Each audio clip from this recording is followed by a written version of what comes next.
Hello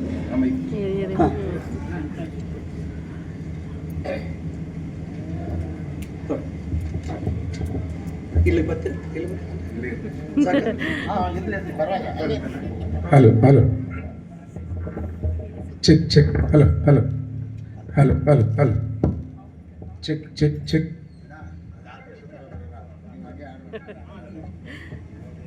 ಎಲ್ರಿಗೂ ಶಿವರಾತ್ರಿ ಹಬ್ಬದ ಶುಭಾಶಯಗಳು.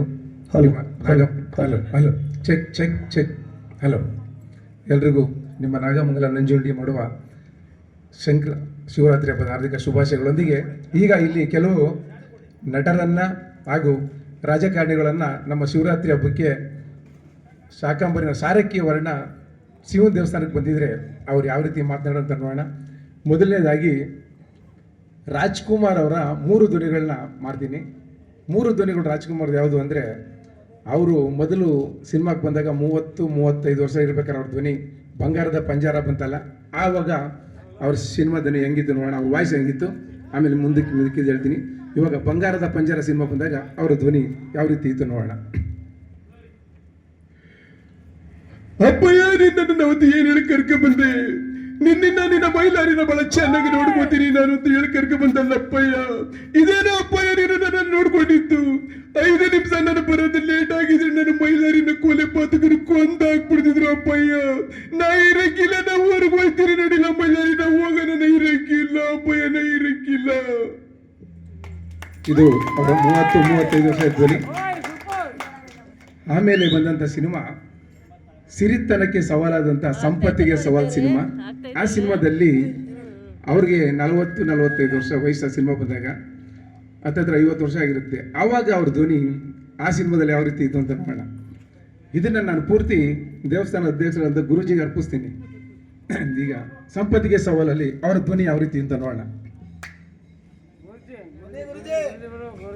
ಎಲ್ಲ ಮನೆ ಬರುಕ ಸಾವುಕಾರ ಸಿದ್ಧ, ನಮ್ಮ ಮನೆಗೆ ಬಂದು ನಮ್ಮ ತಾಯಿ ಹತ್ರ ಏನ್ ಹೇಳ್ದೆ ನೀನು, ಏನ್ ಹೇಳ್ದೆ ನಮ್ಮ ತಾಯಿ ಹತ್ರ? ನಾನು ನಿನ್ನ ಮಗಳನ್ನ ಮಾನಮಂಗ ಮಾಡೋ ಪ್ರಯತ್ನ ಪಟ್ಟಂತ ತಾನೆ.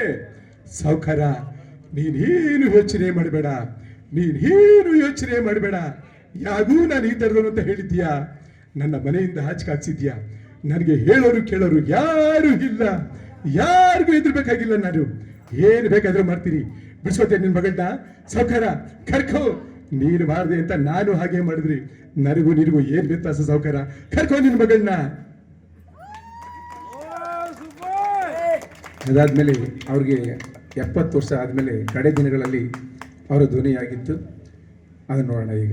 ಕಡೆ ದಿನಗಳಲ್ಲಿ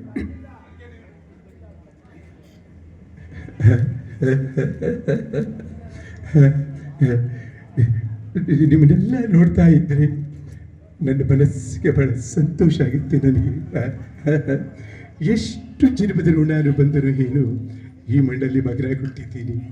ಅಭಿಮಾನಿ ದೇವರುಗಳು ನೀವು ನಿಮ್ಮೆಲ್ಲರ ಪ್ರೀತಿ ವಿಶ್ವಾಸವನ್ನು ಗಳಿಸಿದ್ದೀನಿ. ಈ ನಿಮ್ಮ ರಾಜ್ಕುಮಾರ ಈ ಜನ್ಮ ಅಲ್ಲ, ಮುಂದೆ 100 ಜನ್ಮ ಎತ್ತಿದ್ರು ನಾನು ಈ ಮಣ್ಣಲ್ಲಿ ಮಗನಾಗಿ ಹುಟ್ಟೋದು. ಓದಿರೋದು 3ನೇ ಕ್ಲಾಸ್ ಆದರೂ 100 ಬಿರುದುಗಳನ್ನ ಕೊಟ್ರಿ. ಪದ್ಮಭೂಷಣ, ಗಾನ ಗಂಧರ್ವ, ವರನಟ, ರಸಿಕರ ರಾಜ, 100 ಬಿರುದುಗಳನ್ನ ಕೊಟ್ರಿ. ಈ ನಿಮ್ಮ ರಾಜ್ಕುಮಾರ್ ಎಷ್ಟು ಜನ್ಮ ಎತ್ತಿದ್ರು ಈ ಮಂಡಲೆ ಹುಟ್ಟೋದು ಅಂತ ಹೇಳಿ ಮತ್ತೊಮ್ಮೆ ನಿಮ್ಮೆಲ್ರಿಗೂ ಶಿವರಾತ್ರಿ ಹಬ್ಬದ ಶುಭಾಶಯಗಳನ್ನ ತಿಳಿಸ್ತಾ ನನ್ನ ಮಾತನ್ನು ಮುಗಿಸ್ತೀನಿ. ಎಲ್ರಿಗೂ ನಮಸ್ಕಾರಗಳು.